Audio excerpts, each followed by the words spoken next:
세상에서 가장 완벽한 생존 전략은 역설적이게도 스스로 아무것도 하지 않는 것입니다. 오늘 우리는 2000년 전 전해진 한 농부와 나무의 이야기를 통해 끊임없이 무언가를 증명하고 홀로 서야만 살아남는 이 시대에 가장 확실하고 영구적으로 생명력을 유지하는 비밀을 해체해 볼 것입니다. 생존을 위해 홀로 뿌리 내리려 발버둥치는 현대인들에게 예수는 자신을 참 포도나무로, 하나님을 농부로 선언합니다.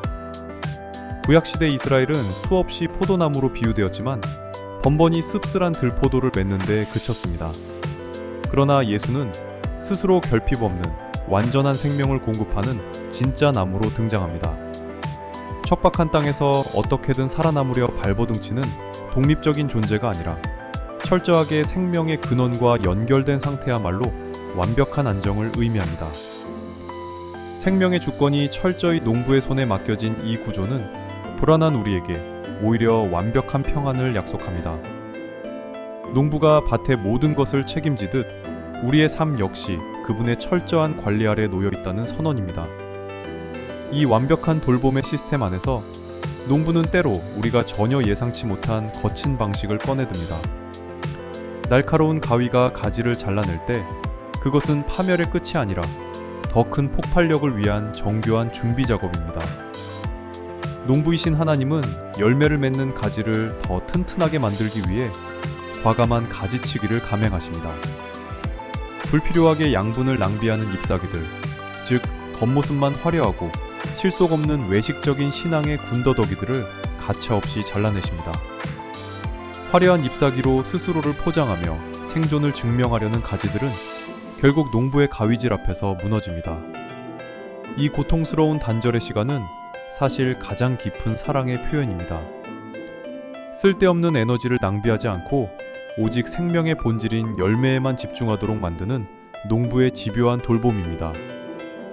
그런데 이 가지치기의 과정을 거부하고 나무에서 아예 떨어져 나간 가지들에게는 더 참혹한 현실이 기다리고 있습니다. 스스로 생명을 유지할 수 있다고 믿는 오만함은 결국 앙상한 죽음으로 끝을 맺습니다. 가지가 포도나무에서 떨어져 나가는 순간 그것은 더 이상 생명체가 아닌 한낱 땔감에 불과해집니다. 우리는 끊임없이 스스로의 힘으로 성취하고 열매 맺으려 노력하지만 생명의 원천과의 유기적인 연결 없이는 단 하나의 선한 결과물도 만들어낼 수 없습니다. 철저한 단절은 곧 완전한 고갈을 뜻합니다. 신앙의 진짜 힘은 발버둥치는 나의 노력이 아니라 생명줄을 꽉 붙들고 놓지 않는 지속적인 거함에서 흘러나옵니다. 아무리 부지런히 움직여도 나무에 붙어있지 않다면 죽음을 향한 헛된 소모전에 불과합니다. 이처럼 철저히 붙어있는 자들에게 주어지는 보상은 단순히 생명을 연장하는 것을 넘어 상상할 수 없는 엄청난 특권으로 이어지게 됩니다. 나무와 한 몸이 된 가지는 이제 뿌리가 흡수한 영양분을 마음껏 누릴 완벽한 자격을 얻습니다. 예수님 안에 거한다는 것은 그분의 말씀을 내 안에 켜켜이 쌓아두고 그 기준대로 호흡하며 살아가는 것을 뜻합니다. 내 안의 얕은 욕망이 예수의 묵직힌 말씀으로 교체되는 순간 우리의 기도는 놀라운 변화를 맞이합니다. 개인의 탐욕을 채우는 주문이 아니라 하나님의 뜻을 이 땅에 끌어오는 강력한 선포로 바뀝니다. 무엇이든지 원하는 대로 구하라 그리하면 이루리라는 약속은 이미 내 마음이 그분의 마음과 완벽하게 일치되었을 때 주어지는 백지수표와 같습니다. 내 뜻이 꺾이고 그분의 말씀이 내 안에서 온전히 살아 숨쉴 때 비로소 열리는 기적의 문입니다. 이렇게 주파수가 맞춰진 기도는 마침내 세상을 뒤흔들 강력한 증거를 세상 밖으로 밀어냅니다. 앙상했던 가지에 탐스러운 포도송이가 맺힐 때 사람들은 가지를 칭찬하지 않고 농부의 탁월함을 찬양합니다. 우리가 삶에서 풍성한 열매를 맺는 순간 그 모든 스포트라이트는 우리가 아닌 하나님 아버지를 향하게 됩니다. 스스로 아무것도 할 수 없던 나를 능하게 하신 그분의 역사가 내 삶을 통해 세상에 고스란히 증명되는 것입니다. 이것이 바로 하나님의 영광을 삶의 목표로 삼은 진짜 제자의 영광스러운 현주소입니다. 내 이름을 알리기 위해 애쓰는 대신 말씀을 묵상하고 조용히 주의 뜻이 이루어지길 기다리는 자만이 이 거대한 영광의 무대에 오를 수 있습니다. 이 과정은 결코 무겁고 우울한 종교적 의무가 아닙니다. 영광의 무대 중심에는 세상이 절대 흉내낼 수 없는 폭발적인 감정이 자리 잡고 있습니다. 흔히 순종은 자유를 억압하는 족쇄로 오해받지만 실상은 완전한 자유와 기쁨으로 들어가는 마스터키입니다. 예수님의 사랑 안에 머무는 유일한 비결은 그분의 계명에 순종하는 것이며 그 순종의 심장부에는 서로 사랑하라는 단 하나의 원칙이 자리합니다. 억지로 짜내는 의무감이 아니라 내 안에 흘러넘치는 생명력이 자연스럽게 타인을 향해 흘러가는 현상입니다. 우리가 서로를 깊이 사랑할 때 예수님이 하나님 아버지 안에서 누리셨던 그 완전한 기쁨이 우리 안에도 가득 채워집니다. 이 천상의 기쁨은 머리로 이해하는 신학적 지식이 아니라 내 손과 발이 움직여 누군가를 품어낼 때 비로소 폭발하는 실체입니다.